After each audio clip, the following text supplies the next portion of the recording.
接要来讲乌秋这种的鸟仔类，每一年4月到7月是生炭期。日前就有人发现讲，有2只乌秋伫个森林西犁郊区的电火条仔面顶咧做秀，画面真趣味。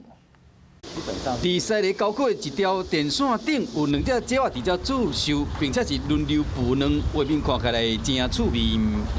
这只鸟叫大田尾，台语人讲个乌秋啊。 我们农间很好的一个好帮手。虽然乌秋看起来真古锥，要不过伫生炭期，为了保护鸟仔囝，有时卖攻击其他的鸟仔，人嘛袂使伤晚。他们就是在筑巢的时候，小 baby 出来，人如果从下面走过去，就会去攻击人的头部。有闲的时，嘛会使看一下伫天顶伫飞的鸟仔，嘛会使为疫情的生活加添淡薄仔趣味。